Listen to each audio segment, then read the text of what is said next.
Meron hong mag-ama sa bundok nakatira. Ang mag-ama ho ngayon ay malayon sa Kabiasnan. Ay di sabi ng ama sa anak, anak, ikaw ay bumaba ng bayan, ikaw ay bumili ng radyo ng atin man lang mapaglibangan dito sa bundok. At para tayo ay malibang. Di bumaba si anak sa bundok. Kung mga 4 na oras bago marating ang kabayanan. Ngayon hindi nakabili ng radyo. Ngayon nasa sasakyan pa lamang gusto nang paandarin yung radyo. Ay parang nahihiya dahil maraming kasakay sa jeep.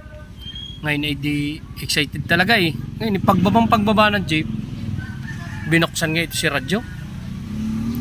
Ay ang nabuksan ay dula-dulaan. Ay palibasa nga mga inosente at hindi alam ang mga gayong mga dula-dulaan.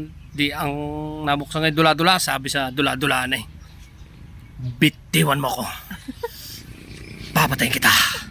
Ay ngay sa takot binitawan ito si radyo, inihagis at tatakbo doon sa ama. Ito na pagdating sa bahay, sabi ng ama, ano anak, nasaan ang radyo yung pinabibili ko sa iyo? Abay tatay, itinapon ko eh. Ay bakit mo naman itinapon eh, kaya nga ako nagpabili sa'yo ng radyo. Abay sabi ko, papatayin. Ay kaya binitawan ko. Ang amay ginawa ay tinukumuha ng gulok. Sabi, kita na at pupunta natin. Di pagpunta ngayon ikwa, ay ang radyo inatunog pa. Hanggang nung iniwala natunog pa. Ngayon ang sabi sa tunog huwag kayong lalapit mag-ama, papatayin ko rin kayo. Sabi ng ama, ama anak, tara pa uwi.